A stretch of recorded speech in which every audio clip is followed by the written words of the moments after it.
Hey, Heyo. sorry. You Had just an said we itch were on your picking them. brain. You said we were picking them tonight, so I just started without you. Had an itch Oh on your man, brain. Huh? what a horrible joke to open with. Man, I know that's not even a good dad joke. I mean, come on. it was a little bit of a good dad joke. Bad dad. Bad dad. Albert, we got Albert in the house already. We got Derry Berry. Love it. What's up, fellas? Thanks for joining in. We got Mr. Sarcastic. See, he appreciated my humor. Somebody has to. And There's I always that one appreciate you. guy that just gets it, you know? Like I was hoping somebody would appreciate that. So as I mentioned, we're picking between players tonight. We're going to use some ADP data and kind of do a this or that type of thing, and we'll pick a player that we would choose out of those two. Um, Derryberry says, "I think you made that joke back in third grade too." Probably. I think we I all did at actually some point back then, right? probably wouldn't. I wouldn't doubt that at all. Uh, cool. So we've got a list of some running backs. We'll do running backs tonight, and we'll pull up two players and then kind of compare some ADP data and decide who we think is a better value, who we would go with in that situation. How's that sound, Kyle? Sounds good to me, man. Some Cool. of these are gonna be pretty interesting to go over looking at ADP data and their situations and stuff. It's gonna be a lot of fun, I think. Yeah, I think it's going to be difficult. Hopefully, it'll be difficult, but hopefully, it'll help people make some decisions on draft day. Hopefully. Fingers crossed. Yeah, probably with you mean just going like opposite of whatever we say. That probably makes sense. Right? Yeah. Here's my bust of the week. My, my Now, here's my yeah. loser of the week. Now, just let it be known, I didn't like look at any information or data going into this. Like I'm going in fresh, so I'm going to do some real time decision making and research here. So that's how that's going to go. So educate me, sir. All right, who are we going with first? All right. First, we're gonna start with James Conner or Nick Chubb, All right, out of these two, which to me, even without ADP data, is an interesting kind of one to look at there. oh, I agree. Sorry, I keep hitting my microphone. I think. Also, we will be making these picks tonight, all based off of redraft and PPR formats. Since PPR tends to be the norm now. I know they still say standard scoring, but PPR has become standard. Yeah, and what's funny is I was not on board with that. With I love everything PPR. going PPR. I liked having some PPR, but I also liked having some half PPR, and I liked having standards. I liked having the whole gamut there. Because honestly, I think non PPR leagues are tougher because it's not as deep. But that's a whole different thing. Yeah, Okay, you're a I've got winner. my ADP pulled up here, so I'm Who do you I'm ready got to pulled go up now. there? You got that Rasball one pulled up? Yeah, I got Rasball pulled up. Our buddy that helped create this over with Rasball, he's doing a lot of their content now. FFX Factor. Bobby sent this over to us earlier or late last week, and they have this new Rasball ADP data table here, and it pulls ADP data from multiple sources. It's got Best Ball 10's Underdog, NFC, ESPN, Sleeper, Yahoo, and a consensus of all of those in a single table. So that's pretty cool.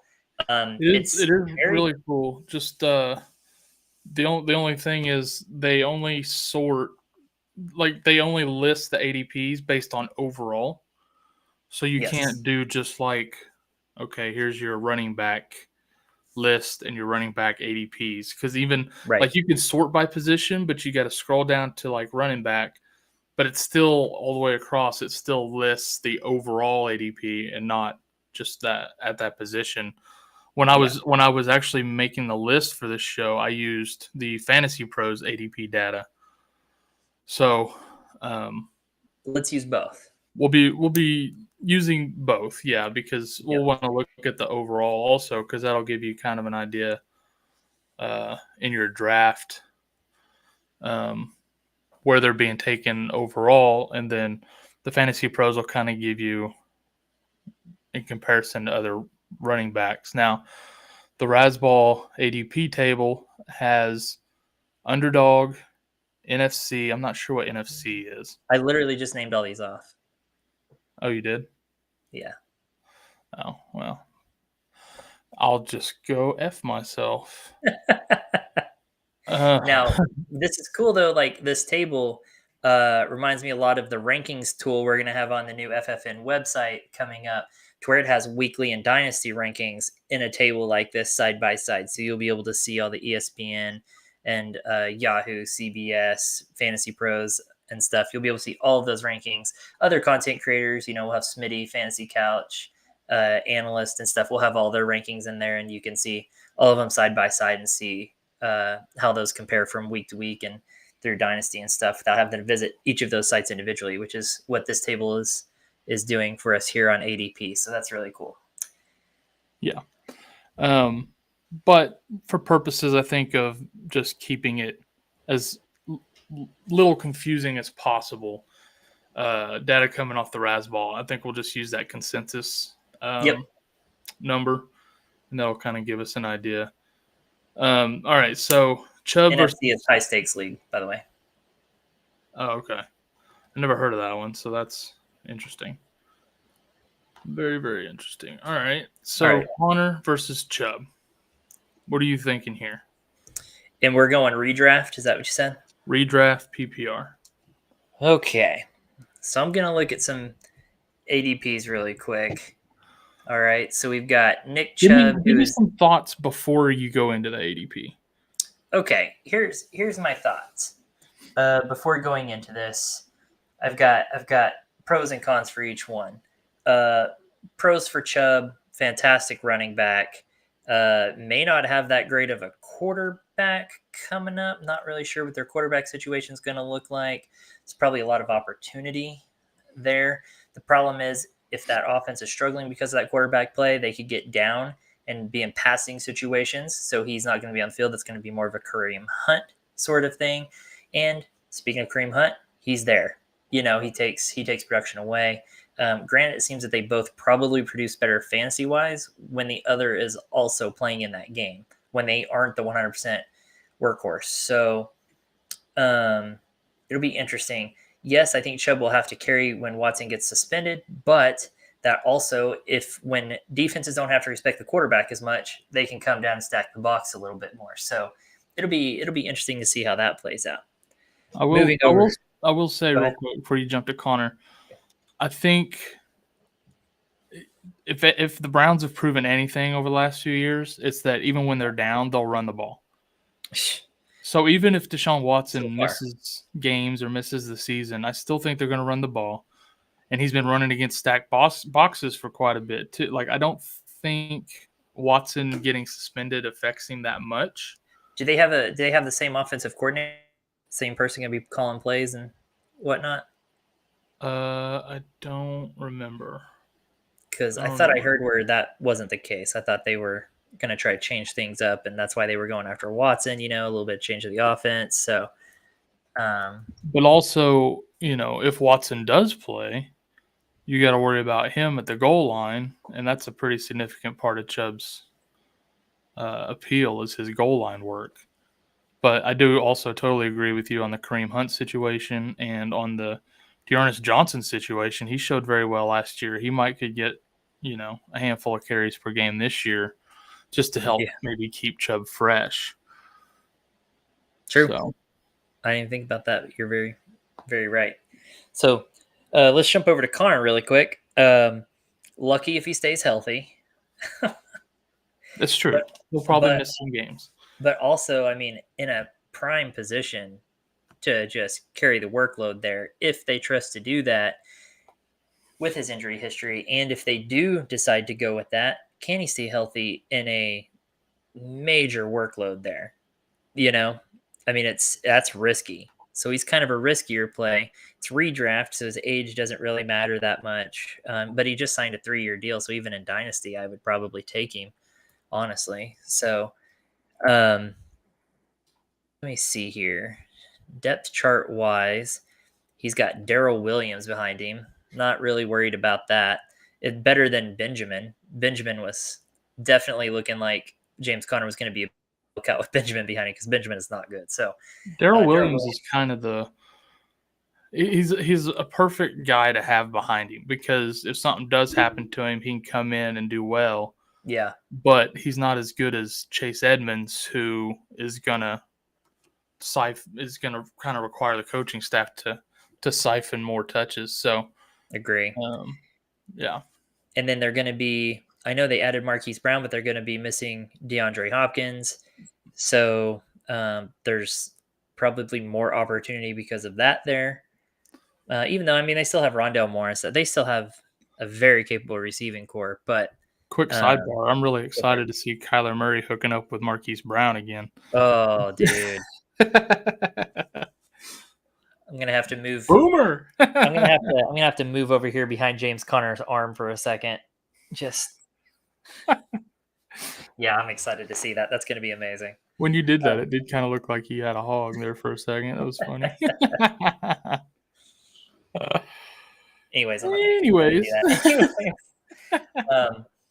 So I mean, there's pros and cons to both of them. Yeah. So I mean, I like James Conner a lot.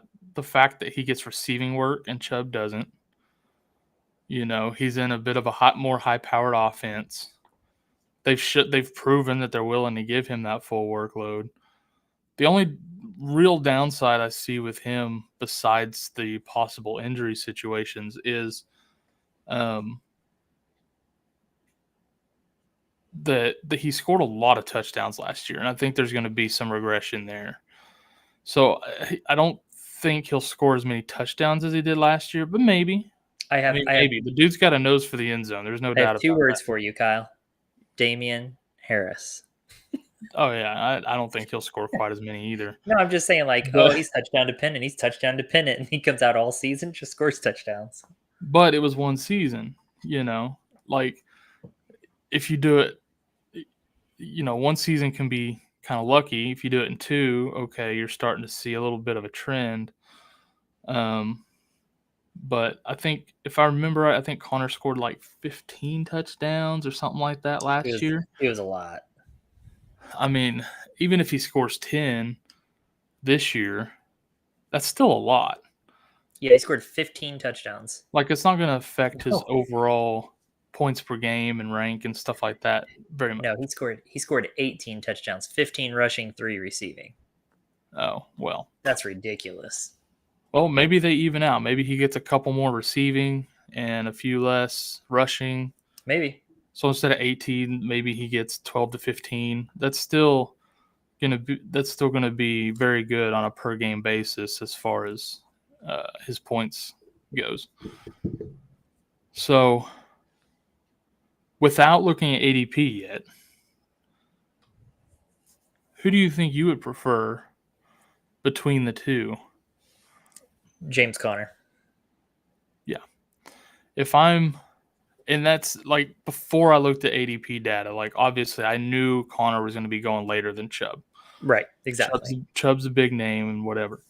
But based on his receiving talent and the fact that he doesn't have Kareem Hunt or Chase Edmonds there with him, like, yeah, I'm thinking Conner is going to be the way to go this year. So let's look at the ADP data. All right. So per Fantasy Pros, James Conner is going as the 16th overall running back, whereas Nick Chubb's going as the 11th. So not that big of a difference. Well, not a huge difference, but okay. Well, let me tell you, their 200 overall difference. Yeah, it's a little. So bigger. that's when the running backs, their overall, Nick Chubb is 20.8, and where's my other one? I just had it. 44. James Conner is at 32. Do you have it sorted by position, or do you have it? No. Okay. I just have it overall. I gave you the wrong number then. But yeah, 32 versus 21 and 32. Yeah, so a whole round. So even before looking at ADP data, we prefer James Conner based on situation. Yep. And you can get him a round later than Nick Chubb. So, you know, based on that, he's cheaper. On top of being preferred, like he seems like the obvious choice. You can grab something else, the round before instead of Chubb. Might I suggest a top tight end? Yeah, like you're looking, 21. You're looking at the end of the second, top of the third round there. Like that's grab you a top 3 tight end, grab you a top 10 receiver. You can get a Kittle or a Pitts. Grab a different high ranked running back. Or wide receiver or something. That falls or something, like there's going to be other choices there that you're going to be like, okay, do I take Chubb or this guy? Well, yeah, no doubt. Take this guy and then wait around and grab Connor. Yep. Now, if you fall in that 2021 turnaround, you might have to reach for Connor just because he won't be there in 20 picks. So, I mean, you'll have to look at where you're at in the draft and all of that too, but strictly based off of where they're being drafted, situation, all of that. Seems like to me Connor's a pretty easy choice over Chubb. Yeah, I agree. All right, who we got next on your list? All right. Next up, Leonard Fournette or Aaron Jones? I'll let you go first on this. Thoughts on these fellas? Well, just to start with Fournette, he led the league in receptions last year for running backs. Workhorse guy. I assume he'll probably be the workhorse again this year, although I could see him maybe trying to work Rachaad White in there after drafting him this year, but I really don't think it'll make much of a dent in Fournette's work. But then when you look at Aaron Jones, now he's splitting. He's still a great running back. He's going to get a ton of receptions with Davante Adams being gone. But my thing is he's going to lose so many carries to A.J. Dillon. And they're going to run the ball probably a lot more this year because they lost Davante Adams. So I don't know. Albert says Fournette had 69 receptions last year. Giggity. Giggity. So it's that timeshare that really makes me hesitant on Aaron Jones versus Fournette, who's just the guy. Yeah. And Tom Brady trusts him too, or he wouldn't have had that many receptions. So, for me, like not looking at ADP data and stuff, like I prefer Leonard Fournette. I feel like he's a safer option for touches and workload because, I know last year they did have Davante Adams, but when you saw the kind of workload breakdown between Jones and Dillon, like it kind of makes you nervous, Well, it's not a speculative split. Like we're looking at Fournette going, they got this new guy. Maybe they'll bring him in more. But I remember last offseason talking up Ronald Jones, talking up all these other running backs on the roster. Oh, we like this guy. We like that guy. So everyone shied away from Fournette. Fournette was the man. Yeah. And so we kind of saw how that played out. But Aaron Jones, we know how that plays out too, what that split looks like, because they were already splitting 50-50 last year. Yeah. So why would that change?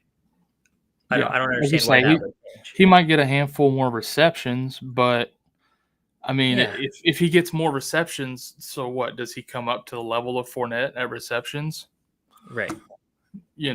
Maybe pass him a little bit there, but he's going to lose carries where Fournette's still getting those carries. So, I think overall, Fournette's a much safer grab there. And they're also these two aren't as far apart in ADP as the previous one. But sometimes, you see these articles and things talking about tier-based ranks and stuff like that. I like guys that'll have, some guys will have similar production, and it helps to hear breakdowns and stuff to help you make a decision between the two. These two are actually right next to each other, Oh, they are in running backs too, or they are in the running back rankings because they're side by side in the top 200 as well. So the Fantasy Pros running back ADP has Fournette at 13 and Jones at 12. Okay. That the top 200, they have them at Aaron Jones at 22.8 and Leonard Fournette is at 22.9. So they are essentially the exact same. Right. So they should both be there But they at have the Aaron same Jones time higher. for you to pick between. Jones is higher on both.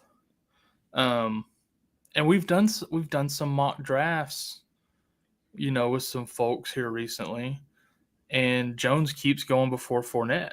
Yep. Like several picks before, even though the ADP data is close. But I prefer Fournette. I do too. But the thing is, like right now, it's interesting right now because you have to kind of keep your eye on these trends. So right now, people picking Fournette early, people are like, you're reaching a bit. But no, he's like going to be like, he could be a top 5 running back this year, and I think he will be if he stays healthy for every game. So, if I don't know, like people think you're crazy right now if you take Fournette over Aaron Jones, but to me, it seems like an easy choice. But you have to know who you're drafting with too.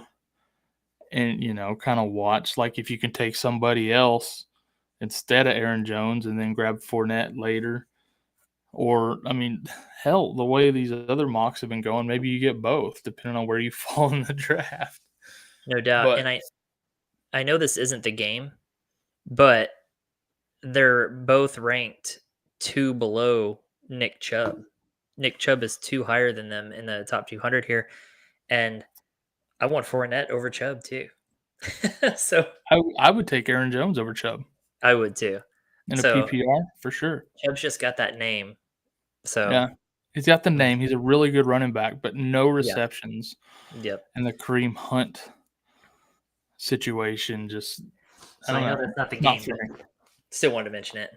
Yeah. No, I think that's a smart, thing to bring up. So player of choice here is Fournette. Yep. Love it.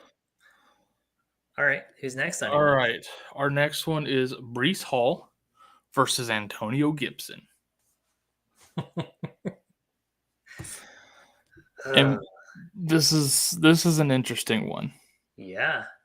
Because in Dynasty, it's a no-brainer. Right. But then in redraft, it seems like it should be a no-brainer. But it's really interesting once you start looking at the ADP data. Gibson, they go out, they draft Brian Robinson, they re-sign J.D. McKissick, so he's in a 3-headed monster now. It's like that. It's like an older movie. I don't even remember who was in it, but the Commanders and Gibson, it's like they're just not that into you. Oh yeah, just not that into you. And then the Jets in this year's draft, they go and trade up to get Breece Hall, murders Michael Carter's fantasy value. Just draws and quarters the kid right in the town square. That was rough. Trade up. I mean, it's obvious he's got a full, like, he can catch, he can run, like, he's got a full skill set. Yep. I don't know necessarily that he'll be that bell cow workhorse. They're gonna keep Carter involved in some way because the kid's too talented not to. Just like every freaking backfield. But I think it'll be mostly receiving work. I could see almost like a Zeke Pollard type thing. Yeah, absolutely. Carter will get a handful of carries and some passing work, and then Hall will get the majority of the carries and a little bit of passing work. Yep. So, to me, it feels safer to take Breece Hall based on his, just where he was drafted and what I would expect for him to do there and for the coaches to do with him. So, without getting into the ADP stuff yet, like, I would feel safer actually taking Breece Hall than Antonio Gibson right now. Gibson makes me nervous with what the coaches keep saying about him and Robinson being like D'Angelo and Jonathan Stewart all over again. I'm like, can you guys not? Can you that coaching staff has not proven that they want to use Antonio Gibson in the way that they spoke about when they got Antonio Gibson. It doesn't make sense of why you have this receiver turned running back that you won't throw the ball to. It makes no sense. They just don't trust him as their bell cow. And when they first brought him on, they were like, "This is the next CMC," and it's like, "Yeah, okay, well, you didn't use him that way. Same coach didn't use him that way." So I haven't seen that. That scares me. I don't see them trading up for Breece Hall, and not using him. And here's the thing. I know we've discussed this on a previous thing, but Michael Carter is not the established starting running back there. So Breece Hall does not have a steep hill to climb to take over that top running back spot. Totally. Yeah, I totally agree. You can just walk in and be the starter pretty much day one because Michael Carter does not have a grasp on that spot. So I think that's an easy takeover for Breece Hall. And so yeah, I'm actually, even in a redraft here, probably taking Breece Hall. And you and I watched him a lot in college. I probably watched him more than you did because I'm a nerd like that. But Breece Hall he's a good running back, dude. He's so good. Well, he was such a clear number one running back in this draft. Yeah, he's so good, dude. Now, hopefully it translates to the pros, and I'm sure it will. I'm sure it will. Certain guys like that, you can just tell, And I feel like they've worked on that offensive line quite a bit, and they have some receivers that actually have to, draw some defenders and stuff. So if that quarterback play is good, I feel good about Breece Hall. Yeah. Yeah, I do too. Over here in the chat, we got a couple of deals. Oh yeah, I'm over on my graphics. Sorry, let me see what's going on here. Let's see. Derberry says Gibson had a high fumbling rate last year. Maybe Washington is going to have him on a short leash due to that. I could see that. I could see that. And when people are dealing with injuries too, they tend to fumble more. Their mind can't be quite as focused. That's true. He had a stress fracture in, what was it, his shin or something for part of the year? Yeah, so I don't know. I could see that messing with you mentally too. Let's see, middle of a 12-team mock draft right now, and Hall went one pick ahead of Gibson. Yeah. So, but I've seen, I did a mock draft the other night, Sunday night, with shot callers, and Gibson got drafted by the one auto draft team that we had, and just happened to go ahead of Breece Hall there. And the reason for that, higher ADP. Antonio Gibson still has a higher ADP than Breece Hall right now. Yeah. So where is So on Fantasy Pros, the Breece Hall is ranked 25th for running backs in ADP, which is ridiculous. Okay. That's ridiculous. And Antonio Gibson is at 17. I feel like those should be flipped. Yeah. That's incredible to me that Breece Hall is still ranked that low in ADP, that he's being drafted that late. And I think it's because he's a rookie. A lot of people are really hesitant to draft rookies in a redraft league. Yeah, which that's true. I get it. Yeah. But at the same time, Gibson just is, I don't know, he's worrying me right now. Fool me once. Fool me twice. So in the overall 200, Gibson is sitting at 40.8, so about 41, and Breece Hall is sitting at 45. So they're not too far off in the overall. So. Yeah, they're a little closer there. He's catching up to him in the overall. Yeah. So not too far off, but they do have Gibson higher, right? Yeah. So he's consistently higher still, which is just, I don't know. It'll end up switching by draft time, but if y'all are drafting early for some reason, yeah, get you a steal on Hall. So Cockpit said, "What's up? What's up? How's it going, man? What's up, dude? Welcome from Canada there." People weren't this nervous about Najee last year, but Najee didn't have a Michael Carter there. But and that's actually not true. People were nervous because the whole thing was that offensive line sucks. Yeah. And The he was an offensive line older sucked. running back. Najee was also drafted higher, and there wasn't a Michael Carter there to be like, what are they going to do with him now? You know? Yeah. He didn't A play little for bit the different Jets. situation. A little bit different situation. I think Najee's just the overall better player than Hall also. So it's not. Najee is just a beast. Yeah, it's kind of a different situation. But that's not true. I mean, a lot of people were nervous about Najee. That offensive Some were. line was a huge conversation last year of what is that offensive line going to be like in I Big think the Ben fact sucking and stuff. But I think the fact that Brees Hall's on the Jets has people a little bit nervous this year too. yeah. Even with all the new weapons, it's still. Cockpit, thanks for joining late, man. You already missed that conversation. There's an echo in the chat. Yeah, no, we said that. Yeah, Michael Carter does not own that backfield, but he has a skill set, and he's also young. I mean, he's going to have a role in that offense, even though he won't be the lead back. Brees Hall will be the lead back. Yeah, he'll be. Sorry. Sorry. It's all good, bro. Just busting chops. No doubt. You're my boy, Blue. And you can't defend yourself because you're in Canada. And that's not allowed there.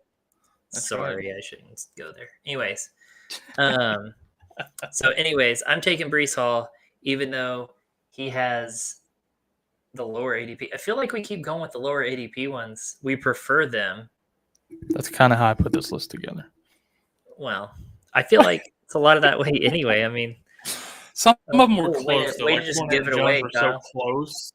Well, you know, Fournette and Jones were so close. It's like, I don't know. We'll come across some of these, and I wanted to illustrate how ADPs don't always tell you everything you need to know. Right. Yeah, be your own person. Make decisions and things. Yeah. Yeah, be your own person. Make your own decisions. Right. Exactly. All right. Don't worry about if people think you're reaching or not. If you want your guy, take your guy. Dude, that's always a thing. Take your guy. Make them wonder if you know something they don't. Make them wonder that. Exactly. Usually I don't. It's just, I'm just getting my guy. Exactly. All right. On to the next. Let's look at Chase Edmonds versus Clyde Edwards-Helaire. All I've got is a training camp photo of Chase.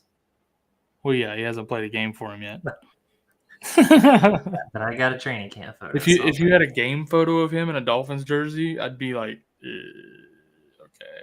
There's some good Photoshop out there. I just couldn't find one. All right. I'll let you go first on this one. Hey, I went first on the last two. This one's you, bud. I should have gone on the last one. Oh, God. So am I taking dog poop or cat poop? That's the choice I've got right now? This is great. I don't like either of these guys. Let's see. I can go first if you want, because it's an easy choice for me. Here's the thing, right? Neither in a great spot. Just because like Chase Edmonds, there's pretty capable running backs there, right? But he's got receptions and whatnot. Oh, I'm thinking out loud here. I'm not really giving an analysis. I'm thinking out loud of where I would lean here and why. So Clyde Edwards-Helaire has sucked completely. Been disappointing in his seasons there at Kansas City. Didn't turn out to be what he was hyped up to be. Kind of a little bit of a Gibson situation there. Oh, it's worse than that. I mean, just a lot of hype and not used the way probably should be. Honestly, if I'm going here, I'm actually picking Chase Edmonds. Just because he's proven capable, damn capable, and that's who they brought over first. I think he's the one getting paid the most, for sure. And the longest term contract. I'm going Chase Edmonds here. It's kind of his spot to lose. He'll lose some carries and stuff to other people, just like every other backfield. But Clyde Edwards-Helaire has just proven not to be worthy of being on my roster. I don't know how to put that. I'll let you go off now. Yeah, like CEH has burned me so many times. Like he's not what anybody thought he was going to be. And now they have Ronald Jones, who honestly I think could take over that backfield from CEH this year. Like, there's a really good chance of that. Rojo had some pretty decent seasons when he was in Tampa Bay, but pre-Fournette. Like I don't know. I think CEH has been a massive disappointment. And then, like you said, Edmonds has proven capable in the past with the Cardinals when he gets a shot. They brought Mike McDaniel over from the Niners. I love that for the running backs. Excuse me. Get it together, man. They brought in Raheem Mostert. He's going to play maybe 2 games and get hurt. But honestly, like the dude, he's older, he's slower. I think they really kind of brought him in because he's familiar with the offense that Mike McDaniel runs. So he's more of a veteran presence. I really don't think he's going to take that many carries. I think Sony Michel might end up getting more carries than Mostert. And even I don't think they would probably anticipate him having a huge role. Like, I think Edmonds is going to be your main guy. And there's been, I've seen things coming out of Miami saying Mike McDaniel really likes Edmonds and is wanting to work him into certain packages and, working that offense around him. Like you said, they went and brought him in first. They're like, I think they're really, I do think Edmonds is going to get the majority of the touches in that backfield. I know it's scary when you see that many running backs, but when you look at who they are, like I really don't expect him. Like, yeah, he'll lose some, but not a ton. And I think best case scenario for CEH is he's 50-50 with Rojo by midseason. And he just hasn't proven that effective. So for me, just based on all of that, Edmonds is an easy choice. Like, CEH is dead to me. See, I wouldn't say easy, but I would say for me it is. Yeah. For me it's not easy, but I'm so over CEH. I've had him so many times and he just doesn't do anything. And everybody's like, "Oh, he's got all this talent. He was so good in college." But well, it hadn't transferred to the pros. And some of that is Andy Reid. Some of that is Andy Reid and play calling, and some of it is just he's not that good.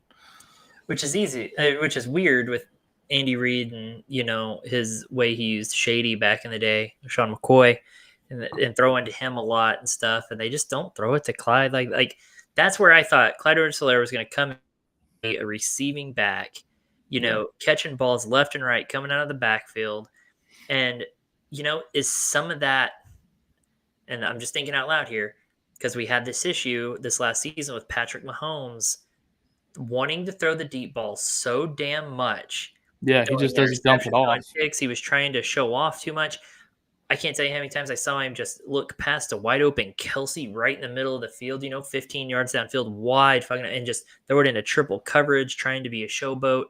So Patrick Mahomes isn't looking to dump it down like he probably should be with someone like CEH. So it's just not working. And will that change this year? I doubt it. I mean, he doesn't have Tyreek Hill there, so maybe, but I think now it's going to Kelsey. Well, they still got guys, they still got MVS they can send streaking down the field. Yeah. They got him. Is he Tyreek Hill? No. But he still gives him a shot to throw that deep ball that he likes to throw. Yeah, he just doesn't like to dump it off. But in fairness too, Tyreek Hill, that gadget player, took some rushes. They handed the ball off to him stuff. But that just shows me too that they just didn't trust. I mean, Clyde Edwards-Helaire is just not their guy. So my ruling is Chase Edmonds. Yeah. But let's look at some ADP. Sorry. Yeah. So when you look at Fantasy Pros ADP, CEH is going as the 24th overall running back right now. Okay. Chase Edmonds is going as the 34th. Jesus. So they not even like in the top 32. Yeah. Holy crap. Okay. Let me tell you how they're going in overall, 200 overall. CEH 72 is his consensus. And then let me scroll down to Chase Edmonds, who's at 104, 103. We'll say 103. So It's a pretty big gap. That's a 3-round gap. So why would you take a Clyde Edwards-Helaire in the 8th round when you can get a Chase Edmonds in the 11th based on that ADP? I got a stomach full of white dog shit, and you want me to draft this guy right now? Well, because I'm gonna come up here and sort this out. That's just not okay. My thing's lagging here. I accidentally clicked it twice. Okay. So he was what, 72, you said? Yeah, so here's Clyde Edwards-Helaire. So instead of taking Clyde Edwards-Helaire and waiting on Chase Edmonds, here's some guys that are available on the board. Well, a lot of QBs. Hurts, Brady, Prescott, Mooney, Miles Sanders, A.J. Dillon, Damian Harris, Elijah Moore, Gabe Davis, Rashad Bateman, Hunter Renfrow, Kenneth Walker. All guys I'd rather have than CEH. Here's other guys that are on this that are going after, in between them, Treylon Burks, Drake London, even Kareem Hunt probably. Hunt, Pollard. I mean, that's crazy. Yeah. I'd rather have any of those than CEH. Honestly, yes. I would. There's some really good rookies right there. You're talking about getting them 8th round, 9th round. You're getting them in the 9th round in these redrafts because these rookies. I mean, hell, even being redraft, Adam Thielen. Give me Adam Thielen. You can talk about a touchdown machine. Oh, yeah. I mean, if you're looking at redraft, give me some Adam Thielen right there. Oh, yeah, for sure. So, liking those. We'll come back to that cockpit. Don't you worry. I don't have a layover made for that, so. But we'll come back to it. Or do you want to touch on that real quick? We can do it now because we just wrapped that one up. Choice is Edmonds for me. So you want to know Edmonds or Damian Harris? Considering we're doing PPR, I feel safer going with Edmonds still. Damian Harris doesn't catch any passes. And I know we keep saying it about Harris, but he is very touchdown dependent. And I do think last year it worked out for him, but this year I think you'll see some touchdown regression. So they've got Pierre, and now they've got and they have Ramondre Stevenson. I think Stevenson gets more of a shot this year. I think he gets more carries. Yeah, he'll get more involved. Like I said, they drafted Pierre Strong, who I think they'll probably give a handful of carries to. So I still like Edmonds there. I think he'll be more dynamic in that Dolphins offense than Harris will be. Yeah, I agree. There's so many weapons in that Dolphins offense all of a sudden that I like the way Edmonds will fit into that a little bit better. Now, when you're looking at the ADP data for Harris versus Edmonds, of course, we said is at 34. Damian Harris is at 27, so he's being drafted higher than Edmonds as well. Same on the top. Overall, they have Harris at 77.5, and just as a reminder, you had Chase Edmonds at 103. So now I will say this: 25. They have CEH at 72. They got Harris at 77.5. I'd rather have Harris than CEH. Same, actually. Sad but true. Yeah. So there's going to be some adjustment of these ADPs between now and August, but as they're sitting right now, some of them are a little wonky. Yep. Agreed.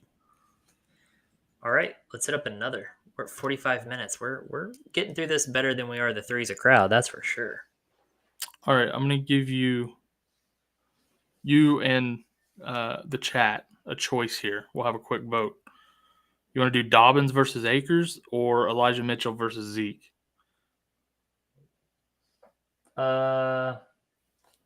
Let's do Mitchell versus Zeke. See real quick if Albert, Derryberry, and Cockpit have a preference. But they don't have long to decide, or we're just going with Mitchell and Zeke. I'm trying to find that. Got it. Okay.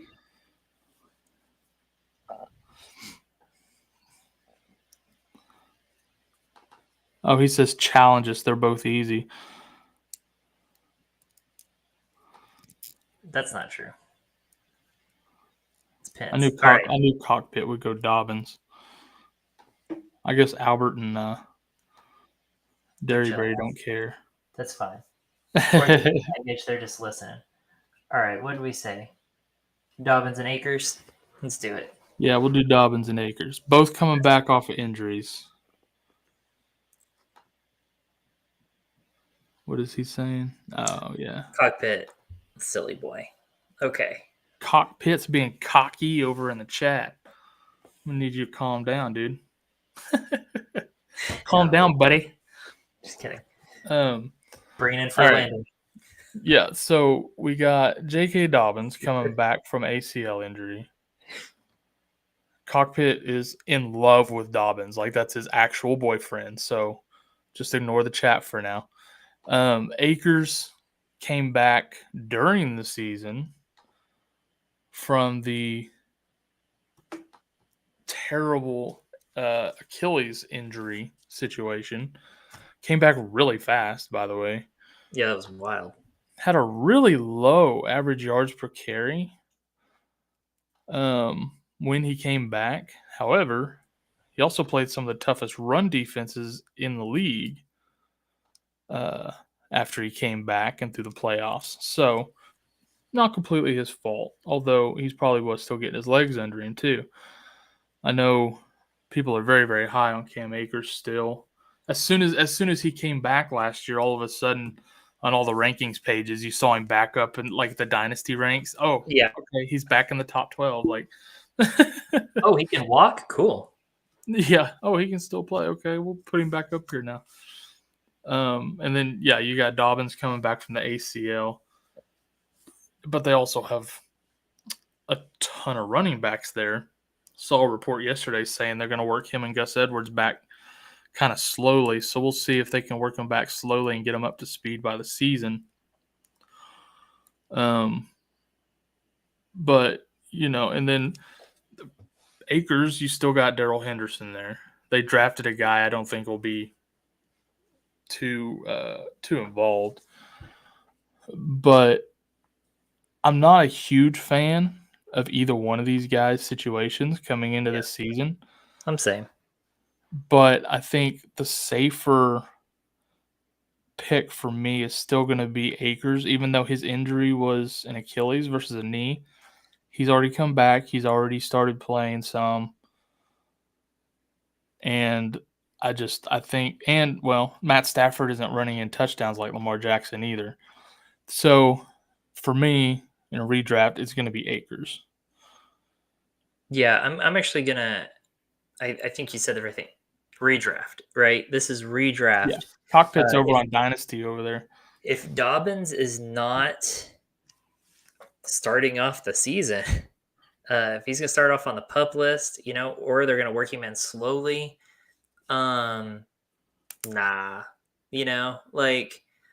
not feeling that. Plus, like you said, there's Lamar Jackson who just runs the ball and he's scoring TDs there.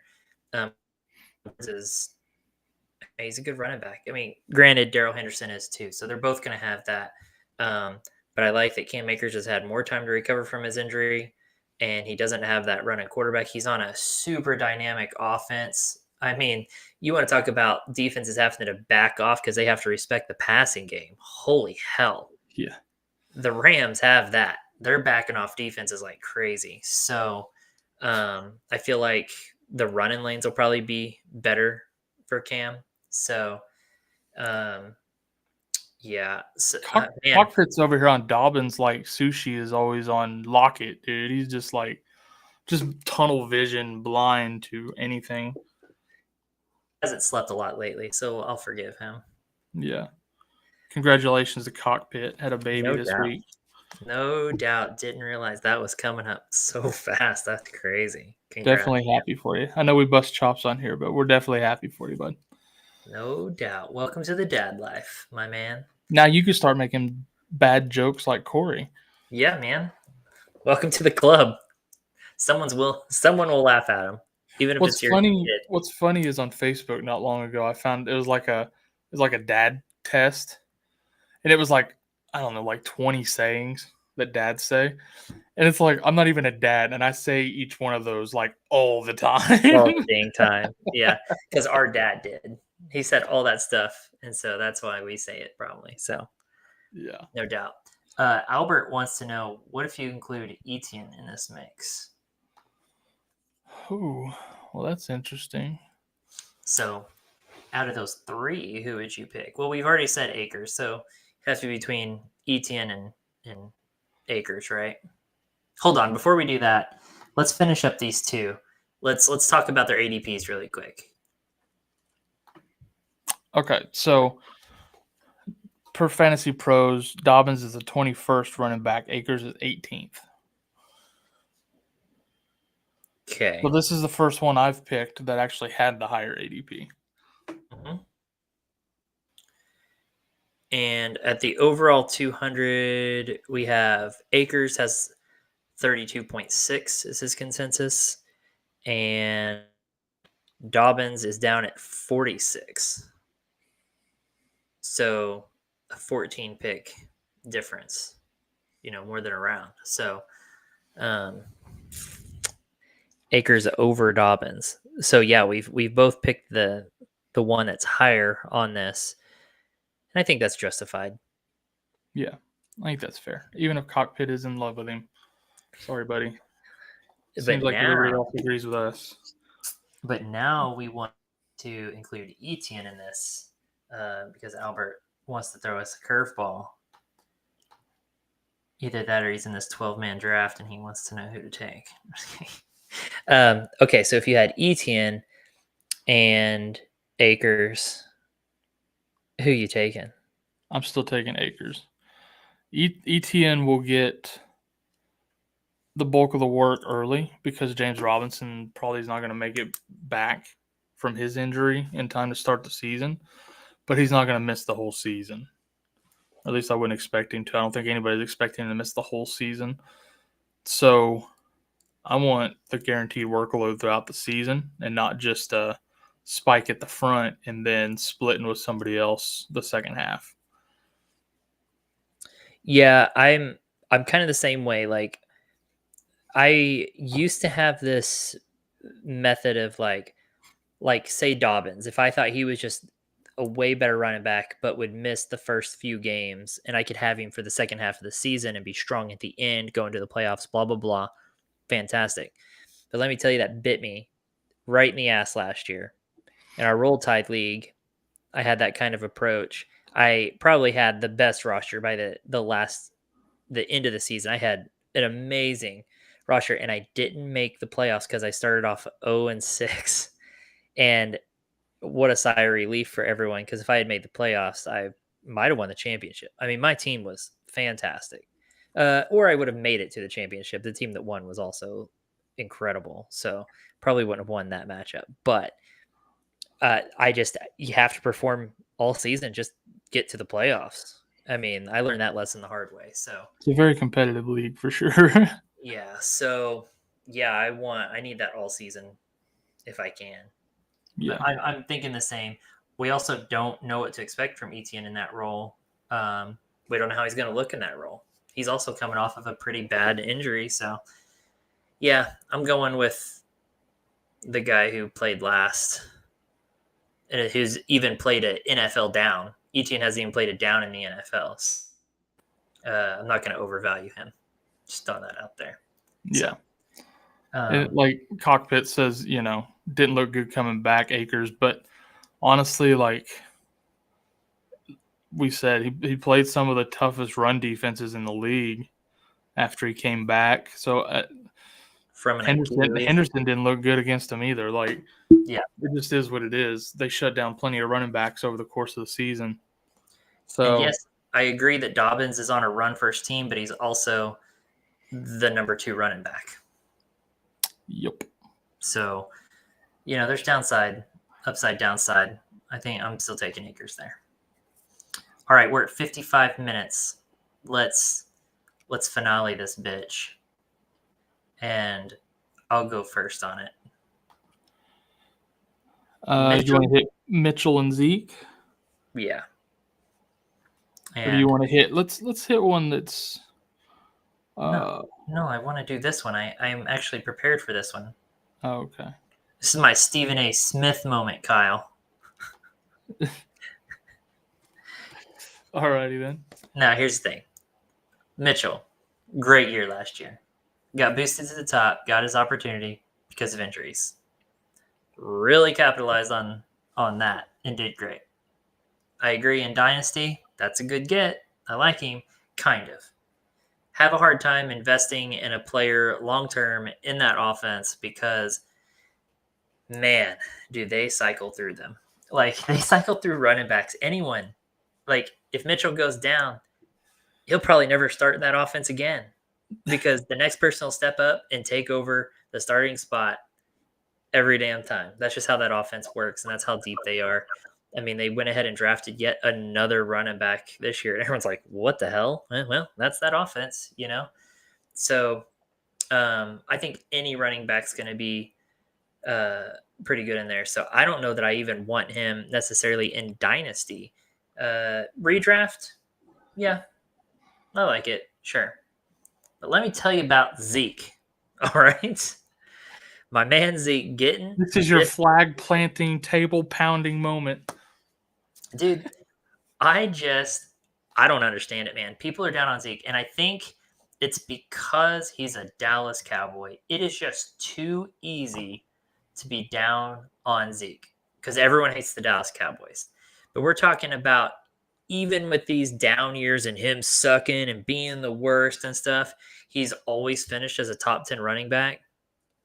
Oh, but he's the worst, and I'd rather have this or that, the other. Like, shut the hell up. Like, what a brat. It's because he's quarterback. The man is getting paid. He's getting paid a lot of money. And even when he's injured, like we've seen this last year, they're going to run him into the ground. They are going to work this man, and they are going to let him work. Yes, he has Pollard, but like we've talked about, most of these teams have that sort of running back relief. They're going to get in there. Michael Carter, Breece Hall, we talked about that earlier, and we still liked Breece Hall. So it's kind of that dynamic. But this offseason talk by Pollard about, I just want to get more touches, even if it's in, out wide out here in the slot or something, that lets me know that Pollard knows his place. Zeke is the starter. Zeke is going to get those touches. Pollard's looking to get more touches, and he's not looking to get, he knows he's not going to get more touches at running back. So he has to find them another way.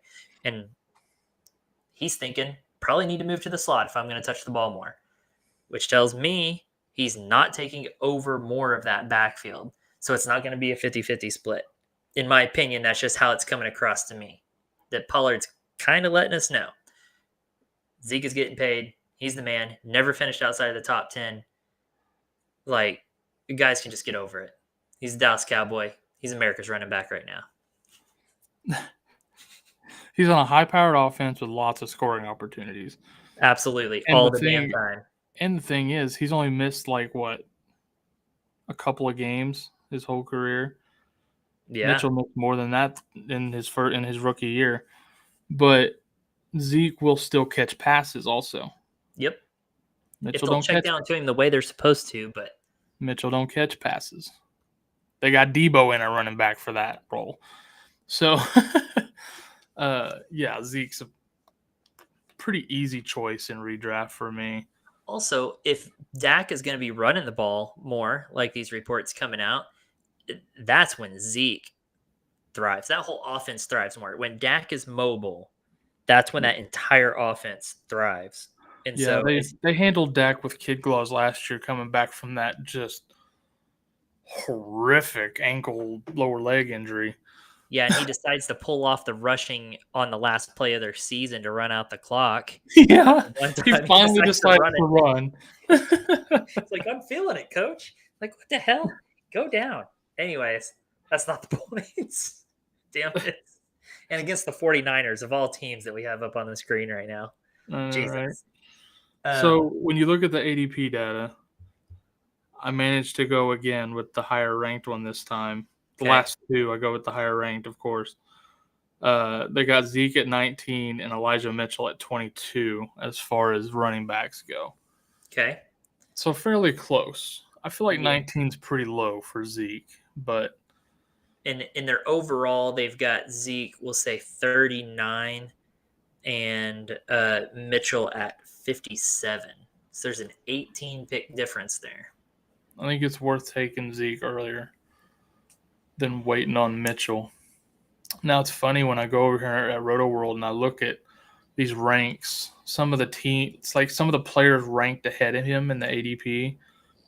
Cam Akers at 18. I'd rather have Zeke. Gibson at 17. I'd rather have Zeke. Yeah. But then you get into like, okay, here's James Conner at 16. That's a little tougher.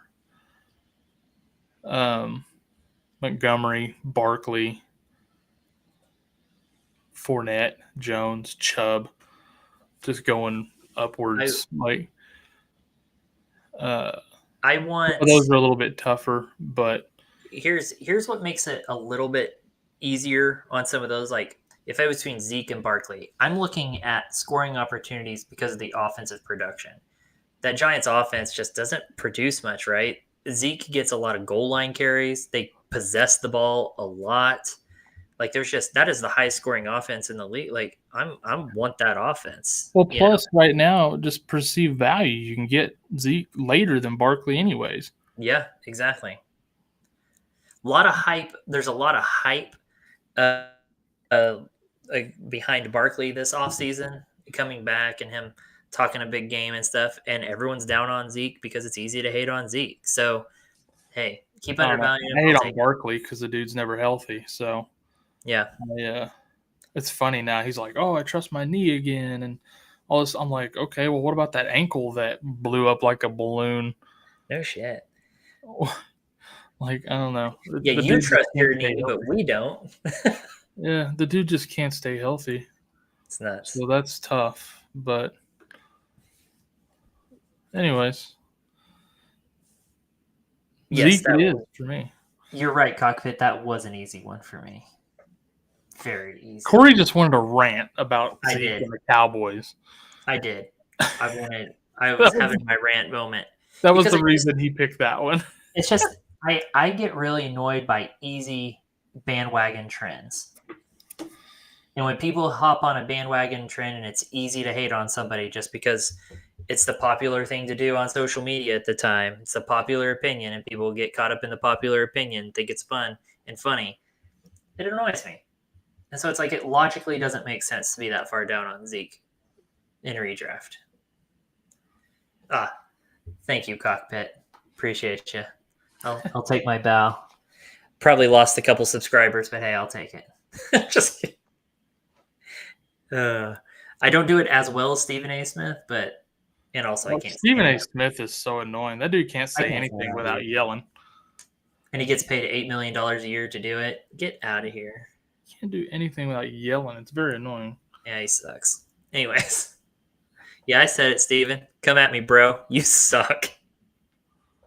You're an idiot, and you're annoying. I'm pretty sure he posted a celebration video on Instagram after Dak broke his leg. Like, he hates the Cowboys that much. They don't pay him for his brains. They pay him for his controversy because it's like when you post something wrong on social media and stuff, and it gets all these it gets all these comments and stuff, gets conversation going. That's all it is. Like, he's not paid for his smarts because he's a dumbass. So controversy creates cash, man. Yep, that's exactly right. So, anyways, all right. I think that's all the ones we'll cover. And then next week we'll do wide receivers. This guy, that guy, ADP, all that good stuff. That was fun. Some of those were kind of hard, but not as hard. Once I talked through some of them, I thought they were going to be harder. And once we started talking about it, it's like, that's actually kind of an easy decision.